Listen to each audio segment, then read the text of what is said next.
40. Say 39. Number 1. 39. 1. 38. 37. 36. 35. 34.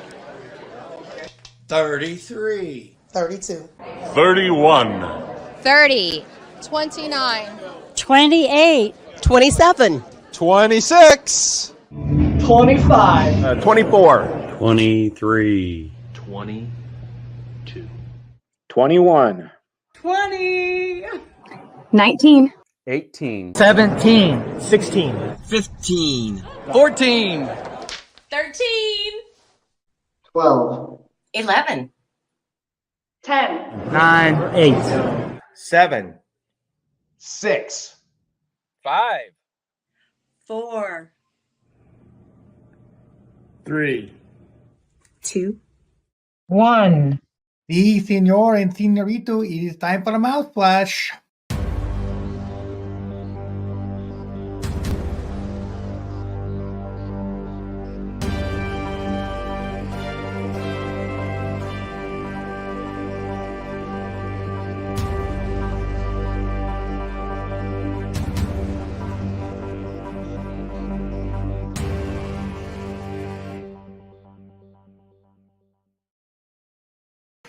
Hi, and welcome to the Mouthwash Talk Show, a minty, fresh take on politics. And wow, we've had a couple weeks here where we've had some pretty decent shows going on, and I don't think this one's going to disappoint you, but there's no big controversy about it. Although we are going to have the video of the police action shooting about a month ago that we're going to play. We're going to talk about that because our guest tonight has got some recorded clips, and this is going to be mostly a panel discussion tonight, a little different format. But before we get started, I want to bring you up to date on a couple of our shows that we've had. First of all, we exposed some party shenanigans going on up in Madison County, and they did have their caucus last night. And our guest last week, Catherine Callahan, she was going for coroner there in the caucus, and she didn't expect to win, and she did win. So it was really decidingly that the party had their ducks in a row, so to speak. They had all their PCs designated to vote a certain way, and that's how they voted. So we have that going on, and we'll have to see how that goes next year when they have some citywide elections, because this is just a fill-in for the coroner until they have the elections. And then also the Hamilton East County Library. That thing never fails to disappoint. We were hoping to have some of the library board members on this show tonight, but they have a big powwow going up there on Thursday. They got a nominating committee at 2, and then they have a board meeting at 3. And I'm going to do my best to get up there and ask some questions. Maybe we'll do peeps on the streets because it's going to be crowded. So we're going to have that for hopefully next week. We'll have that, but we have to get some library board people lined up. And we just thank you all for watching. I mean, we had a lot of viewers last week on that Madison County thing, so hopefully we'll get some of them back. But we actually have a commercial this week. Our guest, Stephen Crane, probably about a month ago, he started the Morgan County Correspondent, and it's a newspaper that's not bought and paid for by the national media. Heck, I'll just let him tell you about it. And on the other side of this commercial, we'll have our panel out here. How about that? Oh, I got a surprise guest for you if you weren't paying attention to the preview there. So guest panelists coming right up. So here you go. Here's our commercial. In downtown Martinsville, which is home to the new Morgan County Correspondent, the new weekly newspaper here in Morgan County. We are now accepting subscribers and advertisers. You can find us at morgancountycorrespondent.com or by calling 765-201-0302. All right. So you see, we have no Lucy. She's on a phone call or something, or chasing a kid around the house or a chicken or something. I mean, there's something going on there. But we do have Brad. He's actually survived 3 shows now, one as a guest, one as a panelist, and here he is today. So we're looking forward to that. So Brad, how are you doing? And I'm going to put you out here on the hot seat since we don't really have a guest. I'm doing pretty good. I felt a little bad last week. Like Catherine was telling me so much about my own county that I feel like I should have known about. And I mean, it was a good show though, because it really brought me kind of up to speed on other things I should be paying attention to.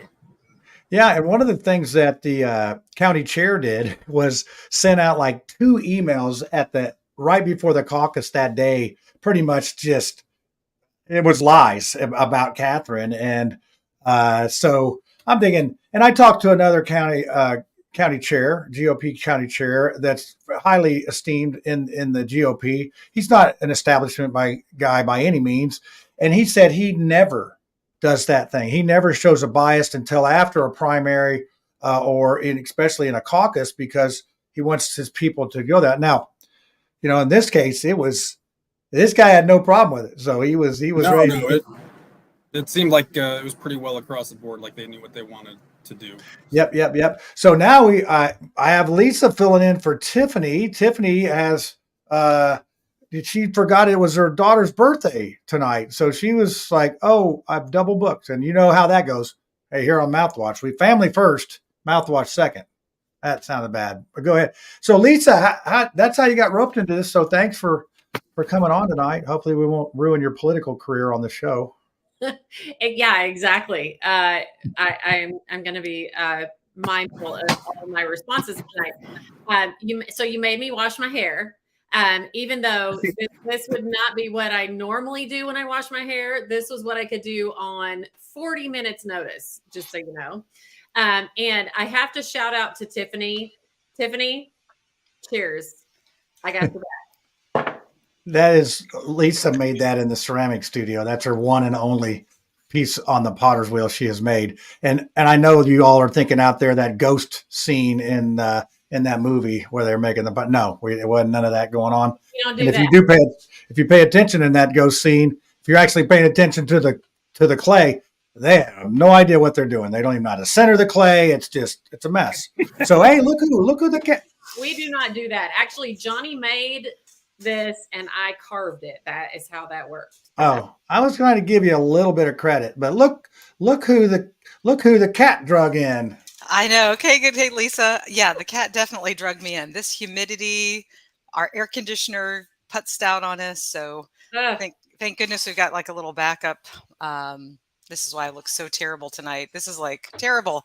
But yeah, we're dealing with no AC over here. But I'm sure thousands and thousands of people are. Because you go into the strain of this heat, so, it's going to putz out. Yeah, tonight I think Mark Small gets very animated on his small talk, and you have a gun picture behind you there, and I'm pretty sure your head's going to explode when you hear his small talk. Oh, so I can't wait to hear what BS he's pushing tonight. Yeah, I'm going to have to put you backstage probably while he goes. He doesn't have any air conditioning in his house, so he's maybe hot and bothered, and maybe it's seeping through to that. So I think, I don't know if I want to get started with that or if we want to do a clip and talk about it.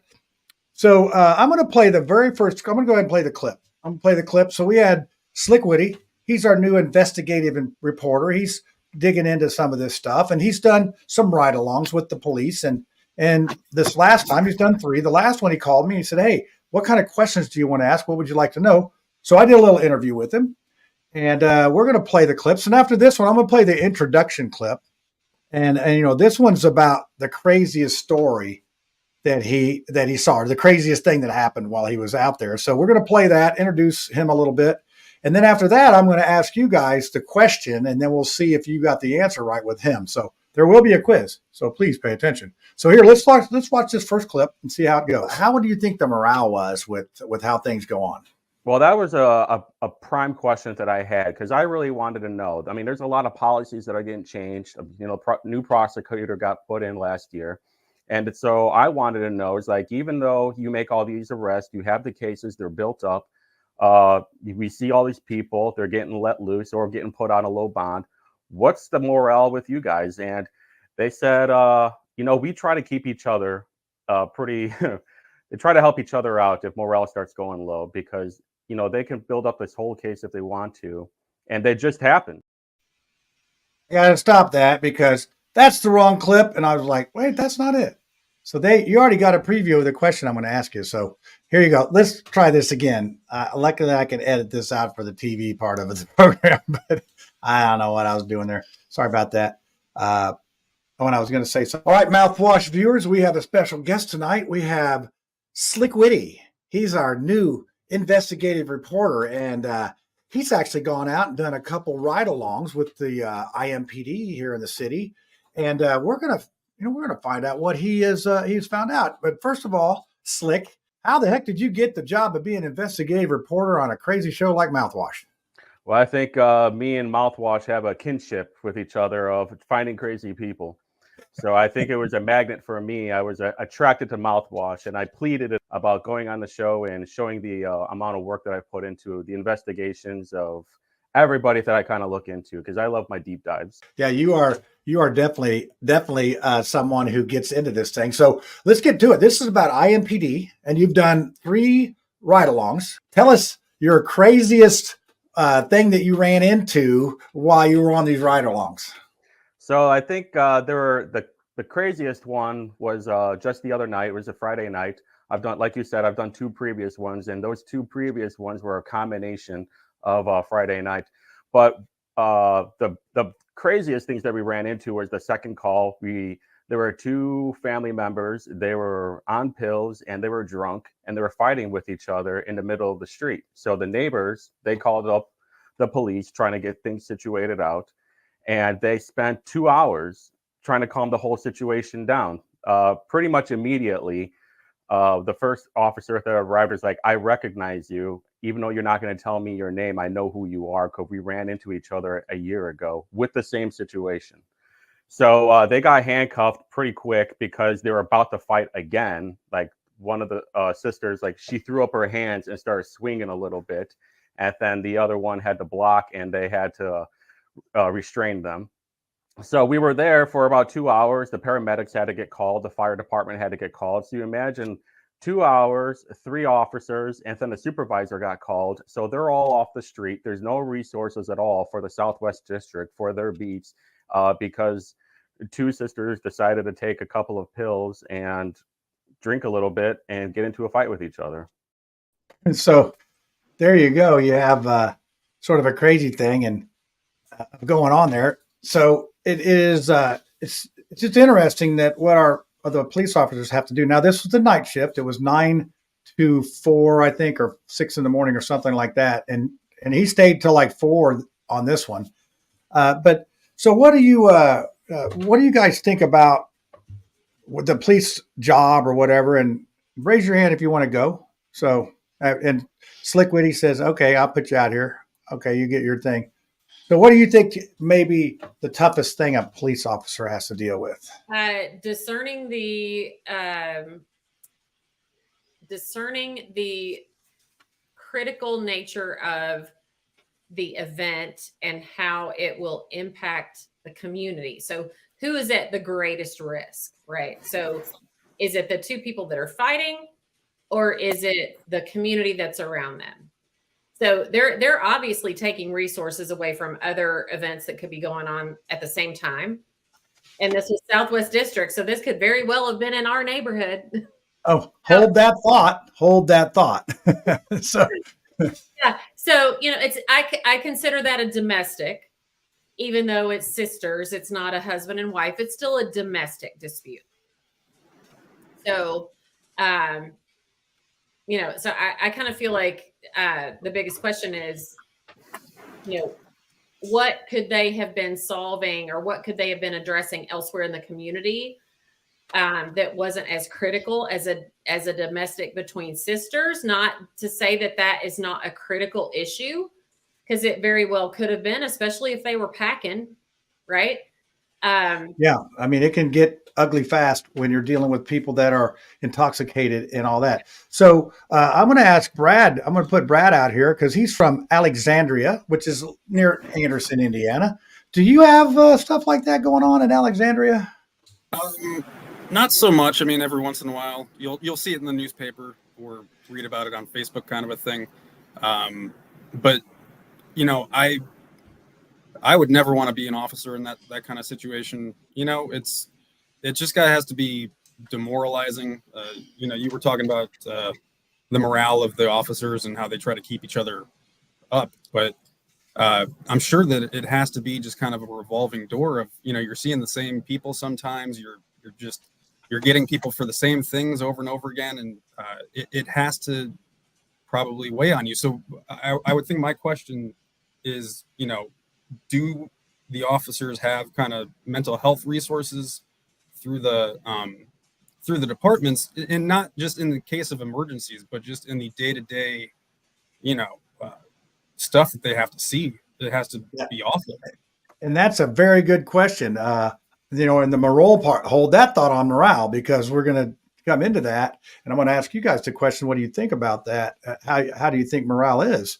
So Lucy, Salem, Indiana, what kind of, Southern Indiana is known for having some drug issues down there, like it. Yeah, it's kind of funny. I'm lucky to have, so many teeth, because so many people in my county, like, you'd have to take a whole neighborhood to get as many teeth as I have. And I'm not even kidding. The meth, the drug thing. It's funny because as a libertarian, my philosophy is based on the idea that the legalization of all drugs. And a lot of people are really shocked by that, especially when I come from, a climate around here where there are lots of people who are like dying of methamphetamines, and obviously it's not just methamphetamines, but meth, and fentanyl and all that kind of thing. But what people fail to understand is the crime that goes along with all of these drugs is a direct result of the perpetuation of the drug war. Because if the black market was not created by the government, then you could go get a prescription for this stuff. I mean, when I was a teenage ballet dancer going to Broad Ripple High School in the performing arts program, I know it's hard to imagine, as fat as I am now, that I used to be a little ballerina on my toes, but I was. Half, maybe 3/4 of the girls were taking diet pills. So yeah, so our society is teaching people that that there's an easy fix to your problems. And, that easy fix is drugs. So anybody that has a real question, about what could be different, I would recommend that you go on YouTube and look up the work of Gabor Mate, Gabormate, and listen to him about Rat Park. Rat Park is where they took, rats, and, they give them like the water, they give them the cocaine. And in normal situations, the rats are going to go to the cocaine every time.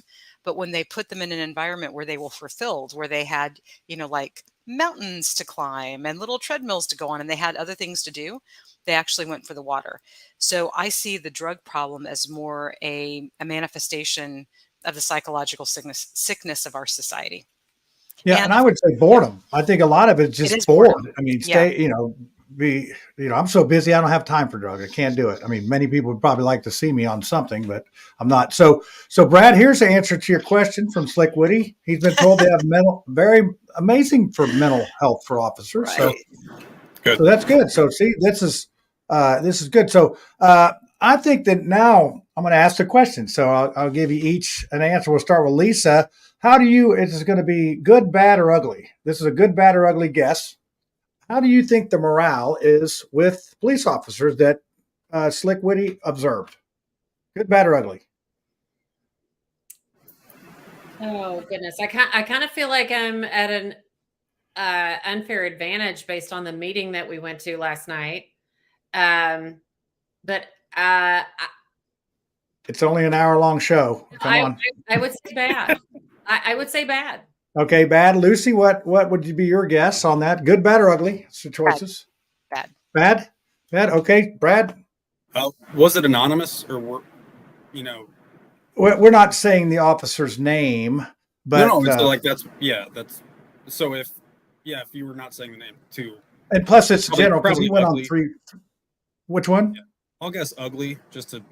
Okay, so we got a bad, and an ugly. Well, let's go ahead and listen to the next clip here, and we'll see how morale is, as long as I can push the right button. How do you think the morale was with how things go on? Well, that was a prime question that I had, because I really wanted to know. I mean, there's a lot of policies that are getting changed. New prosecutor got put in last year. And so I wanted to know, is like, even though you make all these arrests, you have the cases, they're built up. We see all these people, they're getting let loose or getting put on a low bond. What's the morale with you guys? And they said, we try to keep each other pretty, they try to help each other out if morale starts going low, because, they can build up this whole case if they want to. And that just happened. I mean, we see it almost every week between Ryan Mears, but they do the best that they can. It's a pretty tight knit group in the Southwest District, and they're always contacting each other. They're making jokes to, like you said, boost morale at the night, because their late shift is from 9:30 at night till 6 o'clock in the morning. So they're already on a kind of a goofy sleep schedule, and because they've had so many either call-offs or people have training, there's not enough officers to patrol the street, so everybody's working overtime. So there you go. I don't know if they answered the question, but it sounds like it does get, they lift each other up on there. So I want to give everybody their right. You guys are all right on that. I would say it's not ugly. I would say it could be good, it could be bad, but it's not ugly. Yeah, I think that, well, we're going to find out some more later in the clips. One thing I want to do now, I think I want to play the Mark Small one here. And so you're going to have to buckle up, because if you're a gun owner, like Lucy's already shaking her head. So, all right, we may have to have a timeout after this, but here you go. I'm playing it. We show all angles of this thing. So here you go. Hi, Mark Small. This is Small Talk. Police shootings, people shot, they didn't know that they were going to get pulled over. They in the wrong place in town. They didn't have the right color skin, all those things. What boils down to what? Guns. The leading cause of death of children in this country, the United States. Now, I know once Small Talk is off, you're going to go, well, he's just kind of screwed up as usual, and go on with your merry ways. But if you advocate guns and you say, well, if they prevent more crime, then they create and all that other stuff, nah. It's not what the facts show. Go ahead and lie all you want about guns. We got all these people dying every year. Make it more free? No. Our revolution wasn't won because individual firearms. If you're going to talk about individual firearms, British had them, everybody had them. They weren't a unique thing of a person having a firearm. The principal factors in our winning the revolution were, one, France, because they had a navy, they gave this cannon, they were able to hold the British Navy off, interrupt their supply chain. Second, distance from England. Plus three, England, people were getting upset with all the money going out to maintain a set of colonies, especially here on the North American continent. For what? They're spending a lot of money. So get that crap out. Don't say, guns make me free. How do they make you free? Did you point at somebody coming into your house lately? The stats on stopping crimes with guns are all made up. The gun manufacturers stopped CDC sponsorship, a peer-reviewed study of gun violence in the mid-90s. Oh, gun manufacturers stopped it? Must have been a good reason. Yeah, they knew they were killing people, and they were lying at the same time. So cops, people getting shot in these confrontations, guns. It boils down to guns. So you feel more free because you got a firearm. Congratulations. You represent a risk. You represent all these people dying. Congratulations. Mark Small, Small Talk. I told you he was a little fiery. I think that the comment would be, well, Cain killed Abel with a rock.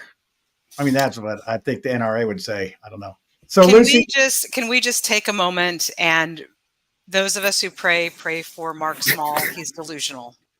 Yeah, he is absolutely delusional. To say that, we're making up statistics when it's actually the left that makes up statistics.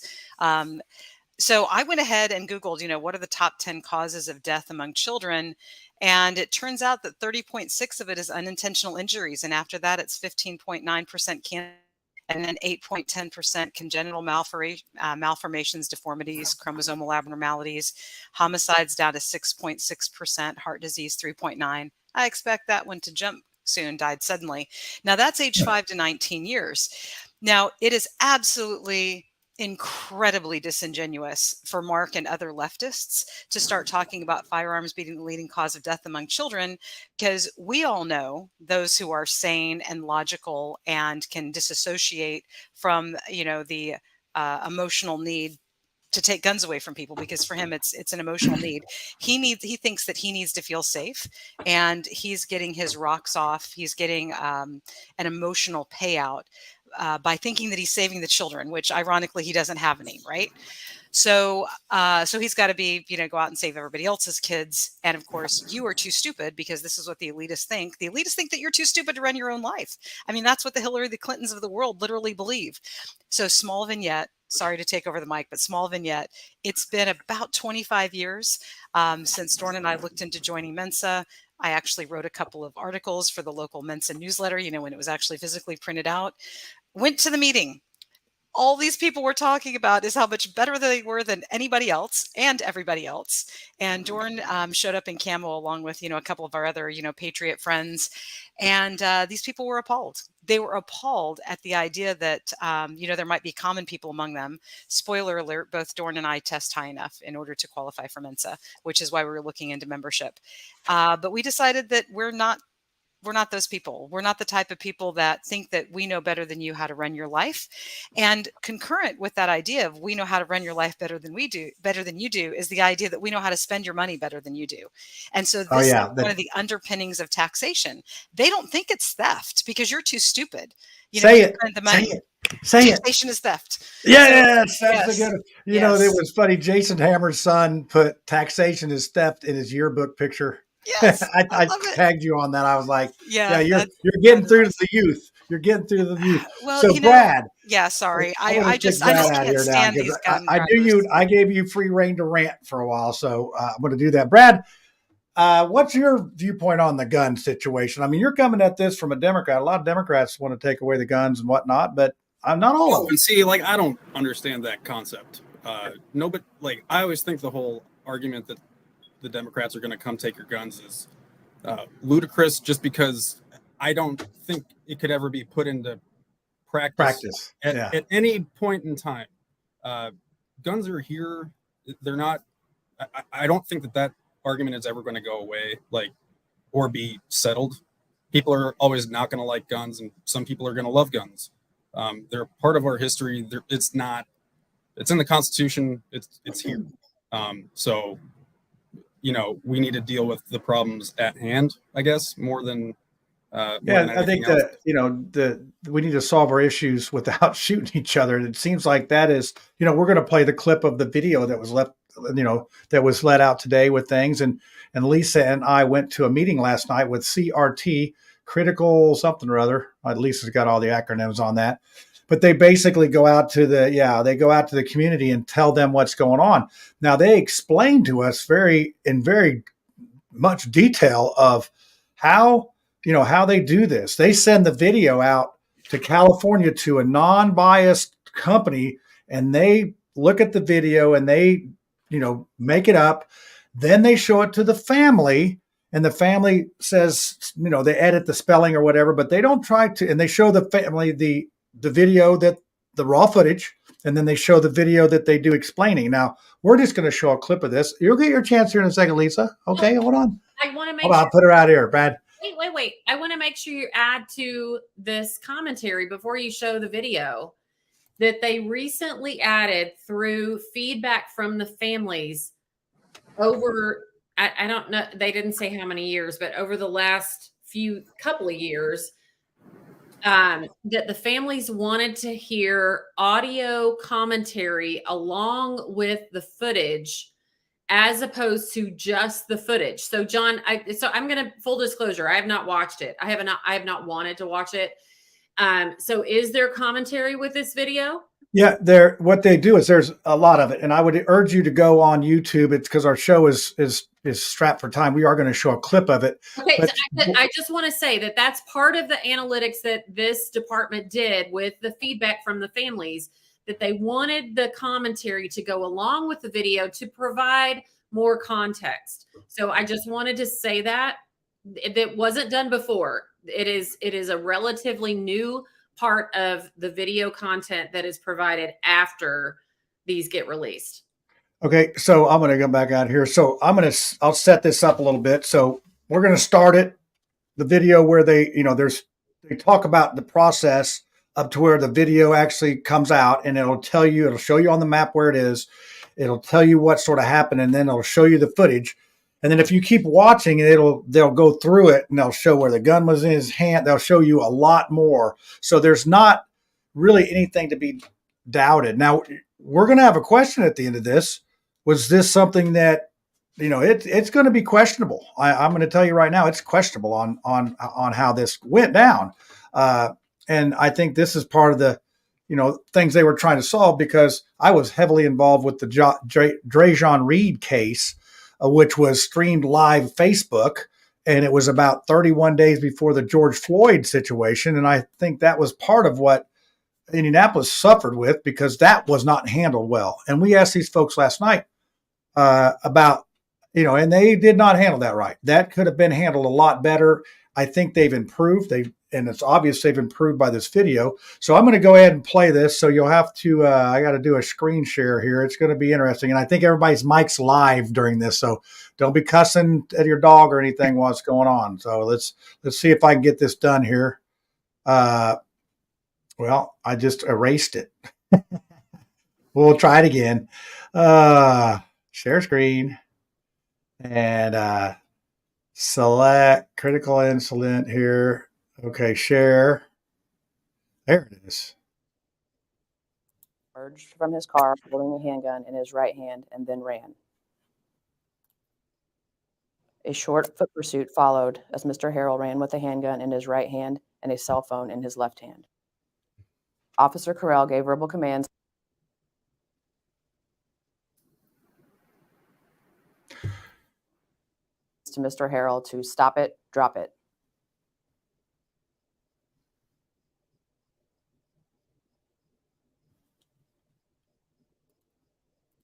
Officer Carell discharged his service weapon twice.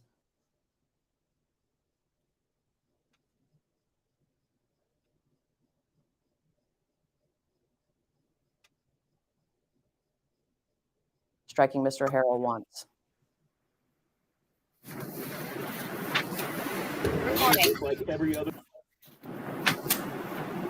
Mercedes-Benz EV, the EQB features the very latest generation MBUX voice-activated. Control item 168. So, whether you want to set a new destination, change the tunes, turn up the heat. All you do is Put me at 3-4 Parker. What are you doing? The feeling is all 9:39. I thought I was going to hit her. I was whooping like that. You got your driver's license, Andy? I just came off of prison. All right. Hold on. Don't come out here and talk to me. Come out here and talk with me. Come out the second car. Another party back, 34th and Parker. Man, stop. What I'm doing?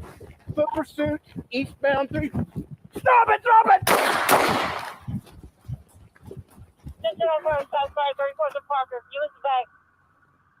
26 showing up. Hold on. Control item 168, officer involved shooting. Stand by. Medics. It's not secure. The following is a portion of the previous video that has been paused, magnified, and highlighted. It shows Mr. Harrell as he reached into a compartment and retrieved the handgun. Holding the gun in his right hand, Mr. Harrell then ran from the officer. Mr. Harrell had the handgun in his right hand when Officer Carell fired his duty weapon. Mr. Harrell then dropped the handgun on the driveway.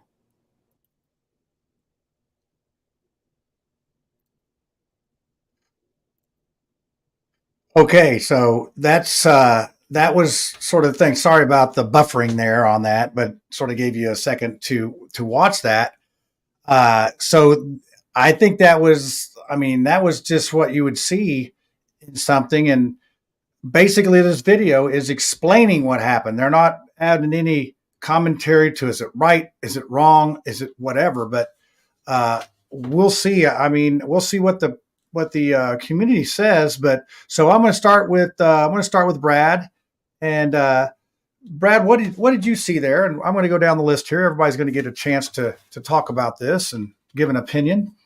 Well, it's again, just unfortunate mistakes made by the driver, in my opinion. I don't know who pops out of the car when you're pulled over. And even if they weren't following any of the officer's instructions, and once the weapon's involved too, other issues might come out, but I don't see how the officer did anything, incorrectly. My thought when I first saw it this afternoon was that what if there was a family right around the corner of their garage? He injures and the shooter, or the suspect injures one of them or takes one of them hostage, or it can escalate really fast. And a lot of what ifs. A lot of what ifs. And again, if the suspect didn't have a gun on him, it would be a completely different scenario. But he was a danger to the public at that point. So I think the officer could make the argument that he acted appropriately. So, like you said, I don't know. It's tough one. Yeah, tough one. All right, Lisa, you get a chance to talk about this, and like I said, it didn't look. There wasn't like a lot of blood. It wasn't like real. It just was sort of a thing that happened. It took seconds almost. I kind of wish you wouldn't go to me next, but that's okay. So John, you and I have a lot of, I'm really trying to not get emotional here. You and I have a lot of friends that don't look like us. And we don't know what it feels like as someone who doesn't look like us to get pulled over. They have to deal with a lot of other emotions. We heard on Sunday night that they have to have the talk with their kids about what happens when they get pulled over. And I've heard friends of mine describe what that conversation is like. Hands at 10 and 2. Don't hide your hands. Do not reach for your glove box. Do not do this, that, and the other thing, because they are so fearful of what.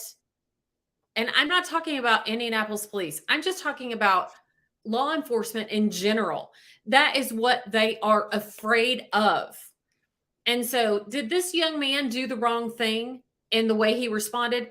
Probably. But was he predisposed to being fearful of something like this happening to him? Probably.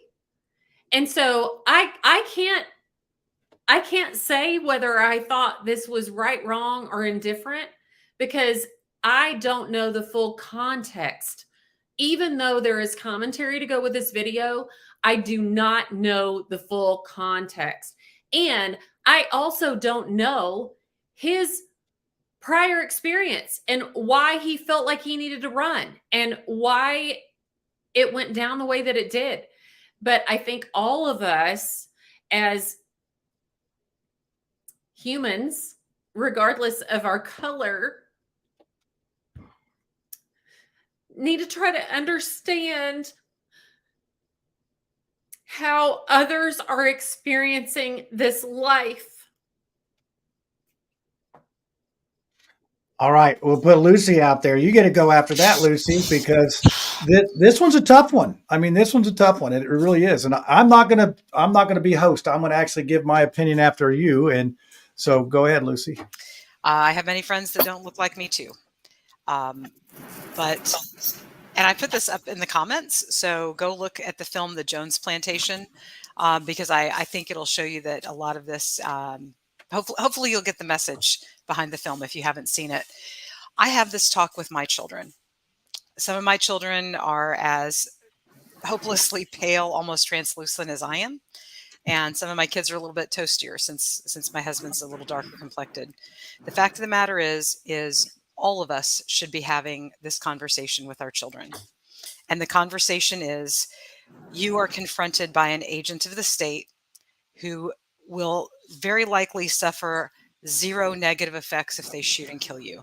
There will likely, regardless of the circumstances, whether the cop is seen as in the right or in the wrong, if you're not cops, you're little people. And so you need to be aware that every interaction with a police officer, whether it is for your dog barking or having a party or getting pulled over, could absolutely result in the death of a citizen. In this particular case, I don't want to say, I side with the cop or I don't side with the cop.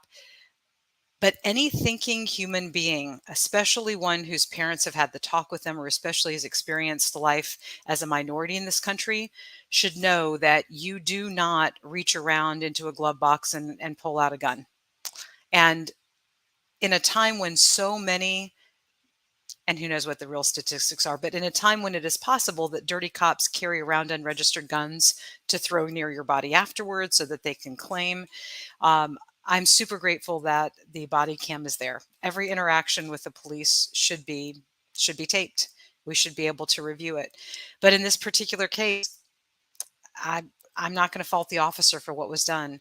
The man who was the motorist that was pulled over, he very clearly put the officer in a no-win situation by grabbing his gun.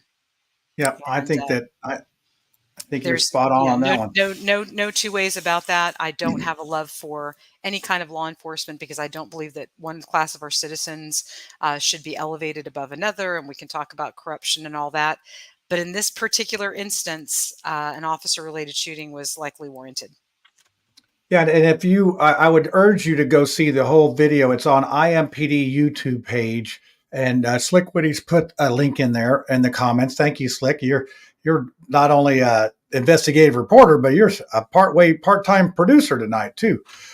So, I looked at this video and I saw a couple things here. One thing that got me was how fast the guy grabbed that gun out, and just think if he would have grabbed that out and right at that officer. I mean, he would have. I don't think the officer had his gun drawn at that time. It looked like when he was dead.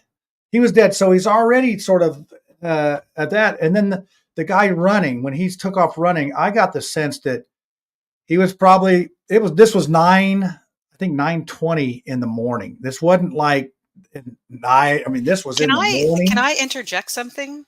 Yeah. Right here, it's actually Harrison County. There's about 10 miles from where I live in Harrison County, there's a little town called Palmyra. It's where US 150 and State Road 135 intersect. Not too long ago, I think it was within the last 12 to 18 months, we had a situation where a fireman was killed. And what happened was there was not an abandoned car, but there's somebody who's clearly having car trouble on the side of the road.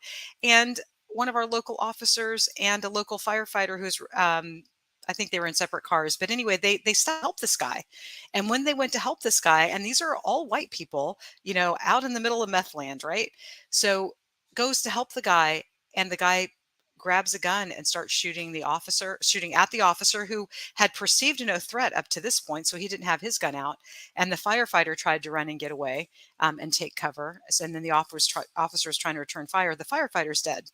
We have, signs remembering him and his dedication to the community all around Palmyra. So, this kind of crap can happen. And I'm with you, John. That officer was not prepared. If that guy could have killed that officer, and he would have never had his gun out. I had to watch it 3 times just to see how he did that. I mean, he was like on his phone, and it was like he was on his phone thinking about what he's going to do.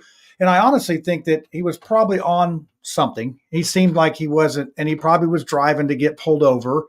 And it seemed like he did something to get the officer's attention, but he did not want to go back to jail. I mean, that was that he was, I'm going to run and get away and try to get away. And this kind of thing to me, it's very personal because Saturday I was almost run into by somebody in a car that was running from the police, like 10 cop car. I mean, just endangering everyone. He ended up wrecking down the road for me, but I was just fortunate not to be all crashed up, and who knows what, who could have been hurt. So I think that when somebody runs, there has to be some sort of consequences, but this case looked like a dude running around the corner. I mean, he could have stopped around the corner and come back with the gun. I mean, it just was, there was a lot of things that could have gone wrong there.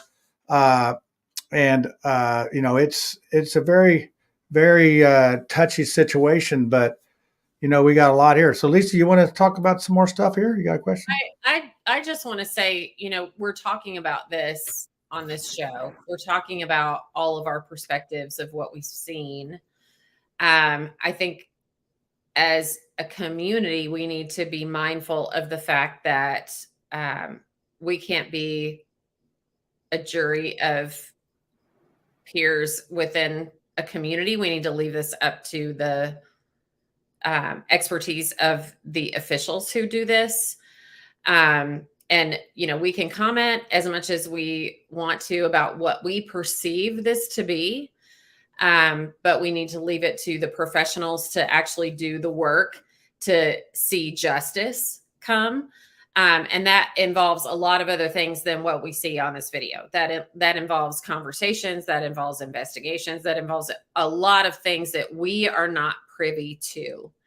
So I just want to say that out loud, that we need to be mindful of the fact that there is a justice system that we hope will provide justice in this case.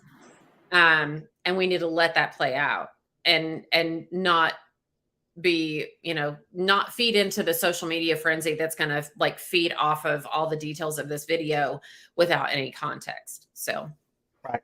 Well, and, you know, and I urge everyone to go watch, because they do a really good job of explaining what's going on. They're not putting any of their commentary in there. It's just basically explaining what the process was. And, you know, it's go ahead, Brad, you say you got something there? Yeah. Well, I actually wanted to ask Lucy like a question kind of about like the way that you explain cops to your children. Like, I think we all have that. I do think we all have a talk with our kids, especially once you learn how to drive. Like, once you're in a vehicle and you're, you know, in a traffic stop, I think everybody gets that talk. And like, I got it. I'm still scared whenever the blue and red lights start flashing behind me, even though I don't do anything wrong. Like, you know, there's nothing in my car. It's just, that's my fight or flight, you know, reaction to it. But I guess, do you still see the police as like somebody that kids can go to in like moments that they need help, or that the police are like the good guys, you know? Because like I try to instill in my kids like that, you know, to the respect of the law enforcement and stuff. And when you said the agents of the state, that made me laugh. But so I just wasn't sure. I was kind of curious. So, well, you know, really what it's all about, context. And so the bigger lesson that I'm trying to teach my children is how to communicate effectively with other human beings. You know, for example, my sons are going to be viewed very differently by law enforcement. And this is where, from my age group, you know, we had peace officers, we had officer friendly and peace officers when I was a kid. Officer friendly, we had. Yes. Yeah. And now we have LEO, we have law enforcement officers. So the purpose of a law enforcement officer is to simply enforce the laws, whether they're good, bad, moral, immoral, it doesn't matter. I mean, the amount of laws that are immoral yet legal are legendary, and vice versa, right? There are many things that people can do, like, you know, take cannabis and process it in order to cure themselves from cancer. But that very moral activity of using a plant that God gave us to heal themselves of disease is something that can land you in jail, perhaps for the rest of your life, because somebody is more interested in the paycheck and the idea of being a law enforcement officer and the paycheck that comes along with it. It's like Animal Farm, right? All animals are equal, but some animals are more equal than others. So when you take out of the population a group of people and then you brainwash them that they are the thin blue line, that society breaks down unless it weren't for them, you give them special privileges and a special costume. And as long as they have that special costume, and as long as they have the special privileges, they can literally go out and murder members of the community with impunity. Now, at the same time, okay, so that's the context of us being, you know, us versus them and the police officers. But there are times when, you know, my kids are not going to be afraid to go up to law enforcement and say, hey, I need your help. You know, this situation is going on over here. Because what they understand is the context and the body language and the vocabulary that you bring into the situation is something that is that's pertinent, right? Just like this law enforcement officer in this video, he didn't even realize that he was in danger. He didn't even see the context of the situation because he was giving the benefit of the doubt to the motorist, and he was distracted by the guy's behavior and looking at his cell phone that he didn't see him reach around. I mean, that cop is very, very lucky that he's not dead. So I think a lot of it is about context. But I think the bigger context of this is that we're all taxpayers, we're all cows on a farm, and you have taken a few of the cows out of the herd and made them special so that they can literally abuse and kill the other cows. Now, do I want to get rid of police officers? Do I want to defund police departments? 100% no. Yeah, don't some of the cows need watched? See, this is the problem. This is the problem. I am not one of those libertarians that, even though I am an anarchist, anarchy simply means without rules, without rulers. I don't believe that anyone has the moral right to rule over me or tell me what I'm what I should do, or, to steal from me and to use it for a different purpose that I would disagree with. But the fact of the matter is there is evil in this world. If you really want a crazy book to read, I just started reading Glimpses of the Devil by Scott Peck. And boy, is that crazy. A psychiatrist who actually comes across two people that are literally possessed. There is absolute evil in this world, and we want those people to fight it. That's one of the reasons why I'm so distressed about, the BPAs and the PFASs and all the things in our environment, trying to get people to eat bugs and soybean burgers. We're literally taking the testosterone away from an entire generation of young men. They can't even get their wives pregnant anymore because their testosterone is so low. And it's those very strong men, just like Jordan Peterson said, a dangerous man is a good man. There is no peace unless there's the threat of war. If you can't wage war against someone, then your offering of peace means nothing. It just is an acknowledgement of your weakness. It's only strong, capable men who have the ability to be dangerous, who can protect us, but they've got to have the moral compass and fortitude to be protectors and not persecutors. Yeah. And so I would say the famous Milton Friedman phrase, where are we going to find these angels to lead us? So it is. And it's always the psychopaths who want to run for office. I'm saying this as somebody who's never we won. tried. We tried. So I want to get to some more clips here. This next one, I believe, is going to bring, talk about Mars Hill. So let's do this. And I'm not going to ask a question on it because I want to get through this. So we'll just go ahead and play. We're going to go back to the clips with Slick Whitty here, and we'll play this one. And this one's it's going to hit home, Lisa. Let's watch it. Yeah, we were in Mars Hill a lot, actually. One of the calls was in Mars Hill, right past Kentucky. There was at a Taco Bell, some lady who had passed out in her truck. Luckily, the truck was in park, and she just fell asleep. And when I arrived, there were already two officers there, and she was still sleeping. And they ended up finding some oxycodone laced with fentanyl. And the way that you can tell is because they're blue and they have an M with on one side and a 30 on the other side. But with the true oxycodone, the 30 is very visible. On the fentanyl, it's barely visible. Oh, so, well, you learned probably more than you wanted to learn on this. I mean, the more I learn, the more I can kind of spread the word out so everybody kind of knows, because we know there's a lot of parents and their kids might be drug addicts and they want to know what they're taking. So to try and spread the word out on what they're taking is better for everybody. So there you go. We do have some drug issues in the Mars Hill here. We have some folks that are in that. And that's another issue. How do you, if you're a police officer, how do you deal with somebody who's intoxicated? And a few years back, we had this stuff called Katie that was going around. And what it was they take bug spray and spray it on whatever, shoestrings, and you could smoke it, and it would give you this thing. And you might have seen these videos, somebody barking at a tree or, acting crazy. And what would happen is there was somebody on Man Road that the guy would walk out into the middle of the road and point like this, turn around and point like that, and walk back over. And there was just a cop sitting on the side there watching her do this. And I had another homeless friend that was out in the middle of the road at Rule in Washington on St. Patrick's Day, and it was at night. And I happened to be driving by, and he's out in the middle of Rule in Washington directing traffic, just drunk as a monkey. And there was a cop over in the parking lot just watching him.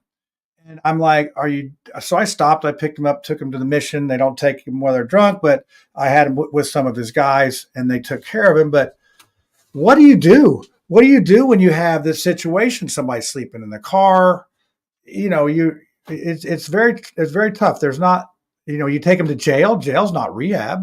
So we're going to move on to the next clip. I did enough commentary on that one for all of us, I believe. So this is going to be questions, but I'm going to have a question before you. This is going to be, I asked Steve to ask the officers 3 questions of what 3 things would make their job better. So I'm going to ask you only to give out one, and we'll see if you can guess one of them. So Brad, what is your guess? Better pay. Okay, better pay. That's a good one. Lucy? Support from the community. Support from the community. Uh-oh. It sounds like you took Lisa's. You have to think of another one. You got to unmute. I mean, I can't. You got to unmute, Lisa. Is this your first time on the panel? Oh, yeah. So Lucy, I love you, and we are like-minded in a lot of ways, which is what you missed when I was on mute. Dang it. That was what I was going to say. So I would have to say,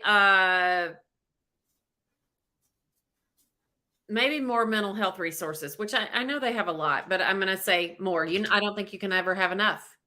Okay, so we have the top is better pay. We have community support and mental resources. Okay, let's see what that might be. Okay, I asked an officer if there was 3 things they could change. What would that be? But were you able to get that question answered?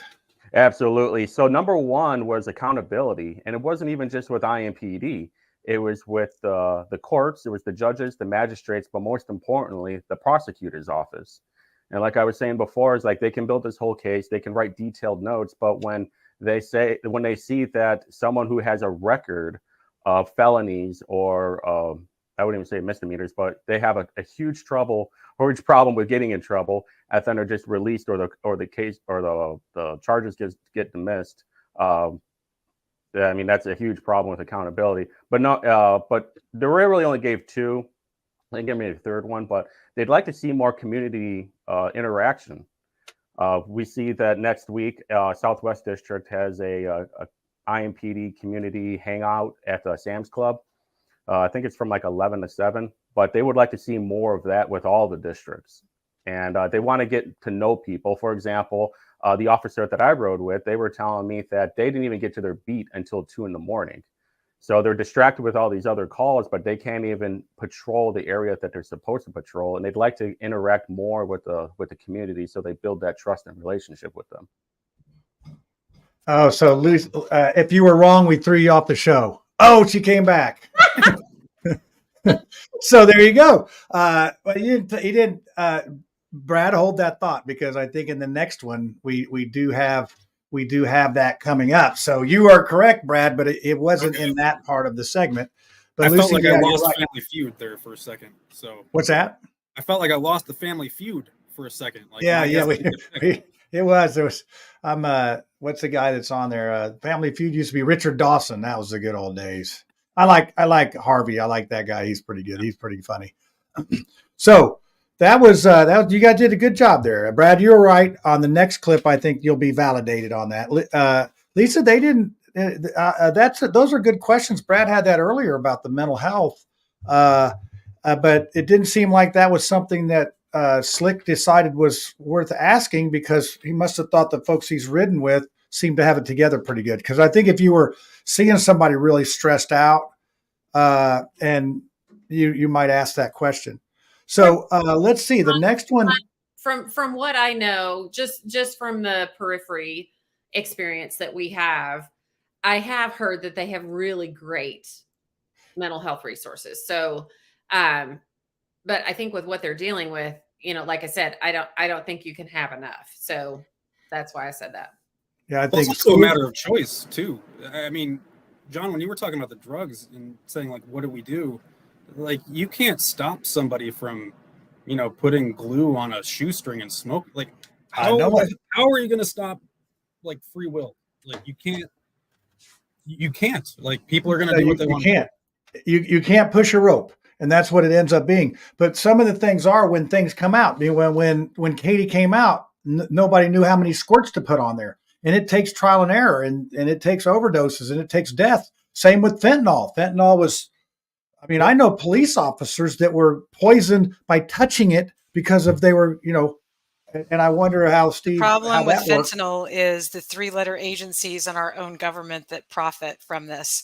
We remember when our attorney general was actually the one running drugs and running guns. Remember that? The guns that they were running during Clinton's administration were the ones, and I think they actually called it Fast Fast and Furious. Wasn't that Yeah. called Fast and Furious? They were. Yeah, so the guns that they dealt down to the Mexican cartels actually came up and killed American citizens, and it was all in the name of profit, as if they weren't stealing enough from us by the mere printing of the money.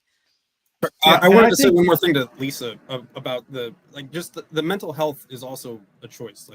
Like we can have as many mental health opportunities for the officers, but unless they actually take that step to go into it, that is a difficult step to admit that you need any kind of help. I think that stigma of the mental health thing is still there. So, okay, so Brad, I want to address that comment. I think you are absolutely right on, and I cannot speak to IMPD on whether or not they approach this from this type of policy stance. But what you guys might not know about me is I'm a recovering HR executive. And so we actually had, in my former HR life, we had what was called a management referral. And so if we recognize that someone's job was being jeopardized by their potential mental health, we weren't saying they had a mental health issue. We were just saying, we think that your performance could possibly be related to a mental health issue, then we could do what we call a management referral, which sends them through a mental health assessment. They have to go through treatment with a psychologist or a therapist of some kind, and they have to go through this protocol to be able to be determined fit for duty in their job, because we've determined that their job is suffering from what we think could be a mental health issue. So my hope is that our police department is doing something similar to that, because they should be hyper focused on their performance and whether or not the outcomes of their job are related to what they might have going on at home, what they might have going on with siblings, or what they might have going on with peers at work. And if their management team is recognizing that as a potential mental health issue, they should be able to recognize that, put them into a program that addresses that, and then turns it around so that they can be a very successful and productive member of their team. So Yeah, I also hope that. Yeah, I hope they're doing the same thing. Well, that's my hope. I don't know that, but that's my hope. Okay, so we're going to go to the ending of this, and I'm going to ask Slick what his next mission is. What's he working on next? And so we're going to guess again. I'll start with Lisa this time, so you got to guess what he's going to be working on next. Just no right or wrong answer here. Really. What he's working on next? Yeah, because I'm going to ask him in this last segment here. Oh dear. I don't think I think I need to take myself out of answering that question, because I might be too close to it. I don't know. You're going to make a great politician. Lucy, what's yours? He's going to expose the Fed, as we've been trying to show people for years, and he's going to help us end the Fed. Okay, that's a good one. Brad, what do you think? I think he's going to do a bunch of ride-alongs with the fire department next. Ooh, see, Lisa, they didn't have any problem making something up. Yeah, he's too busy being right. Okay, let's see who's right, wrong, and otherwise. So here we go. This is the last clip that we have with Slick Whitty's ride along. So here you go. Enjoy. Do you think they really love their job? Absolutely. Every officer that I've talked to ever since March, not even just ride-alongs, but people that I've met, they do really love their job, and they feel. The sense that I was getting, they didn't tell me this, but the feeling that I was getting from them was they feel handcuffed Like they don't have anybody supporting them, whether that's Randall Taylor, who some have told me that they haven't even talked to them personally. They've never been introduced to him, or the prosecutor's department, especially the media. They don't feel supported at all. And they definitely don't feel supported by our current mayor, Joe Hogsett. Even with this money, even with this bump in pay, for example, like now the starting recruits are going to be getting paid $72,000. Well, some of the problem is, which I talked to one of the officers, was I'm making that right now, and I've been here for 5 years. So, am I going to get a bump up in pay? And it sounds like that's going to be a no. Did you get the idea that they thought things might be getting better, worse, or staying about the same? Definitely worse. Definitely, as far as on the yeah, because you hear this about crimes getting better. I mean, you listen to the higher ups there. Oh, crime's getting better. I honestly think reporting's not happening because, I mean, it's like, well, they're not going to do anything. Why report it? All right. Well, Steve, I thank you for this interview. And as our investigative reporter, what are you working on next? I know that you've been milling around the city county building here with some different clips of things. What's your next assignment? Right now, I'm looking into Ryan Mears a little bit more. This has been kind of my personal fun investigation for the last 3 years. Them and the Indiana Democrats keep talking about these gun policies, but if you go on to Mears Chronicles on Twitter, you'll see that there's a bunch of screenshots that I've posted. Me and a group of other people share that account, so we just constantly post anything that we find on there about Ryan Mears dismissing charges for felons that are caught with a gun. Now, there's a charge for like saying cocaine distribution or something else, but the charges for having a gun are usually dismissed. Thanks, Steve. We'll look forward to that next investigation into our friend, Mr. Mears. That's Ryan Mears, not Rick Mears, the driver, because Rick Mears, the driver, is cool. All right. Thanks a lot. Thank you. So I had to throw that little dig in there about that. So did you hear that about the thing? So Lisa, now you can guess. What do you think Steve's going to be doing next? Well, I think he just told us, didn't he? Yeah, well, I was hoping you could figure it out. Yeah, So, he's going to be investigating the prosecutor. yeah, you got it.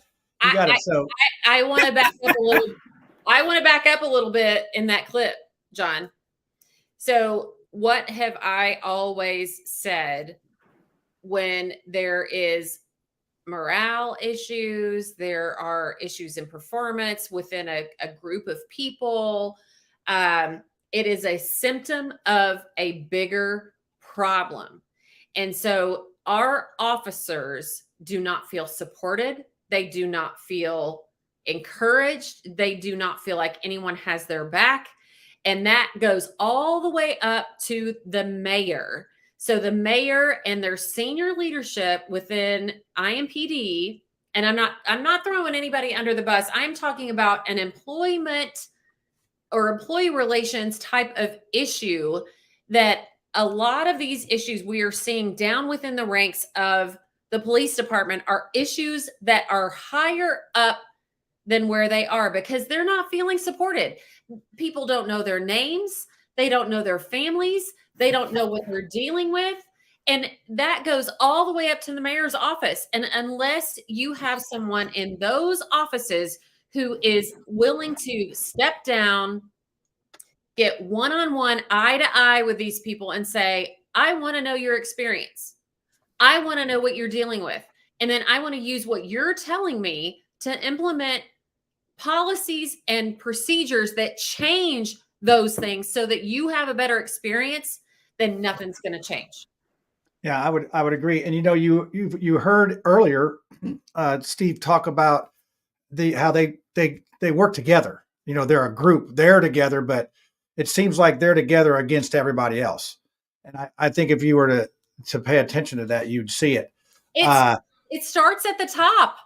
It starts at the top. That's if you why don't feel appreciated, you're not gonna perform well. That is why I left my corporate gig. My last 12 years with an amazing company with amazing people, but the leadership did not support the things that needed to happen to foster great employee relations, great employee experiences. Because if you do all those things, then they're going to work harder for you. They're going to do all the right things. They're going to be focused on the mission at hand. And if you don't do that, then they just don't care. All right, so I'll let anybody that has anything left to say wind it up here. Our chat's been a little quiet today. Well, I wanted to kind of talk about there was an Indy Star article today about the IMPD, and it says that they're down at least 300 officers as of August 14th. And so, when we were talking about the morale and just what their hours are too, I can't remember, John, if it was you or, and by the way, is it Steve? I was like, who's Steve? Oh, I'm sorry, Slick. Sorry, yeah, Slick. No, but I couldn't remember who said it, but they were, a lot of them were already taking overtime and stuff. And, so, and I don't know if they were doing that out of, the want of overtime pay, or if they're doing it because that's what is needing to happen, kind of a thing. I think that's what's needed to happen. And also one of the things that I didn't have enough time for clips, sorry to cut you off there, Brad, was that they have only one paddy wagon. So he was talking about if that paddy wagon's up on 82nd in Michigan and you're down here in Mars Hill, your person's going to be sitting on the curb in cuffs for an hour or whatever. And they just feel like they feel like they don't have the resources. Of course they're not going to feel supported then. Yeah. They're not. Yeah. Yeah. Yeah. So Lucy, I'll let you have the last word here, and we'll see. Cause this is a tough subject. This isn't as sexy as library boards and Madison County politics. This is tough stuff here. It's tough. This is real life. I'm going to make a call back to, the days of Mayberry when there were peace officers, when police were in the community, and there was not the dissension and the friction between the police and the community. But that being said, go watch the film, The Jones Plantation.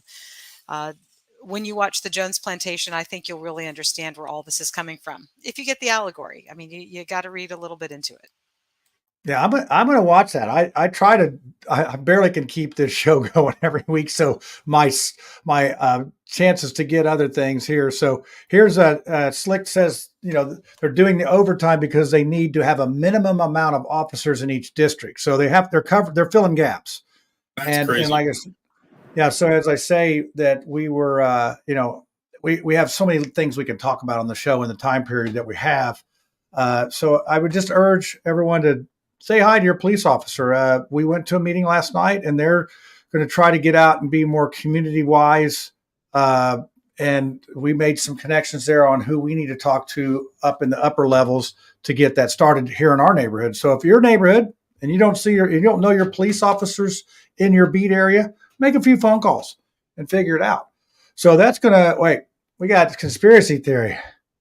Oh boy, you got to do that. So Larkin Rose. Oh, sorry. Lucy sent me a message about something. So let's do the conspiracy theory. I don't even know if Lisa she's down in the kitchen, so she might be able to fashion a hat real quick, but this is going to have to she got to do it in 10 seconds. So look, Brad's looking around. It's like, come on, you're not going to get fired from the show if you don't have a hat, but it's going to help. So here, get your hats on. Hey, y'all, it's time for the conspiracy theory, so you better get your tinfoil hat out, and let's see what's going on this week. All right. I got mine on like I'm an English soldier. I'm English. Oh, look, there at least it's got a little doily on there. What's that on a baseball mitt? So you like the Chicago White Sox, is that correct? I do. My conspiracy is going to be about them today. So Okay, yeah. I'm sure there's some going up there. So do you drink you drink Bud Light, but old style. Old style too, yeah. Old style is like it's the beer of Chicago. Up there. Yeah, it's the beer of Chicago. So Lucy, what beer do you like? I actually don't drink at all. I figured you did. Although this year I have so many elderberries, I told Doran that I was going to make some elderberry wine, and I would drink my own because it's sure to be organic.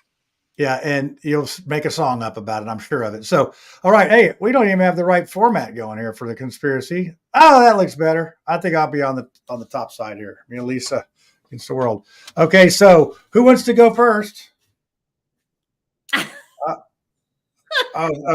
Lucy's yielding to Lisa. So Lisa, she looks like she's so my conspiracy is that because Johnny Farmer has gone over and above on the gardening this year, and we had to buy a chest freezer to accommodate all of the frozen items that I'm going to say this, within 1 year,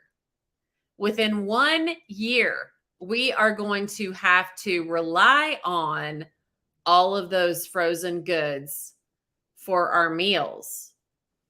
Woo, that's like, man, she's coming out firing, Lucy, on conspiracy theory. So, Lucy, what do you got? You got something for that? Well, I'm going to offer some practical advice on the tail end of that, which is to go buy mung beans and alfalfa seeds and other things that you can sprout, because as long as you've got clean water and sprouts, you won't starve.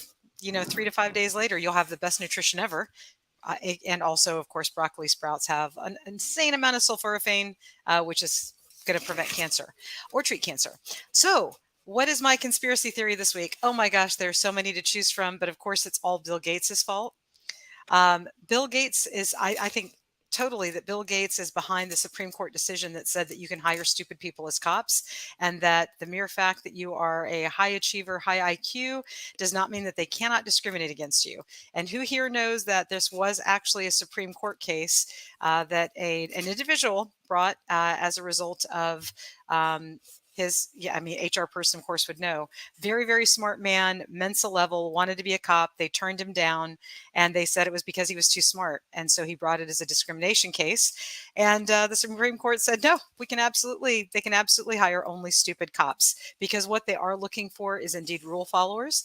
So that when Bill Gates and Klaus Schwab said, you're going to eat the bugs, they're going to protect, Bill Gates and the elites while you're eating bugs. Well, Lucy, I go ahead, Lisa. Can I interject something? Okay, so you mentioned rule followers. So I really have tried hard to not be a rule follower, but I want to share something really fast that happened to me today. So I got rear-ended at a 4-way stop because I was being the rule follower and letting the third of the three besides me, number 4, was letting him go and was going, go, it's your turn. And the lady behind me, like, boom, hits me. If I had not been a rule follower, I would have not had the back end of the car crash. The problem with following rules is that they don't defeat stupid people. They're just better at it, and they beat you with experience. That's much why I don't have any problems.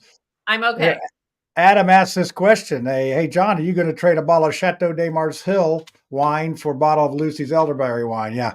When she produces it, I will make a trade. I'll do that. So Mr. Baseball, what conspiracy do you have about the White Sox? Should I get on the horn and up to Chicago?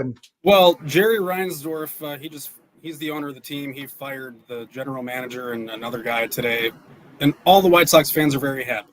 Oh, however, that's good. It's also kind of threatening the city to sell the team or move the team.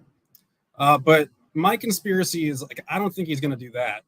I think he's actually going to buy the Chicago Bears and then make them play baseball and have the White Sox play football. Because at this point, it doesn't really matter because both of them suck. Yeah, the Bears lost to the Colts in the preseason. So, yeah, that's a very good conspiracy. So I'm going to channel some Lucy off of here. So Charles Schwab he's got financial problems. He's got to cover like billions of dollars or something, and he don't have the money. He's out there, he's giving it out here and giving it out there, and they're doing a margin call on Charles Schwab. So if you're in the market, you might want to think about, getting out of the market. At least if you're in the Schwab thing, got to go. So there you go. That's my financial tip. I am not a financial broker. I'm not a lawyer. I don't do any of that. If you follow that advice, it's your own dumb fault. And let me put this banner up here to tell you that right there. This is all for fun. It's all fun. So, there we go. Now I'm ready.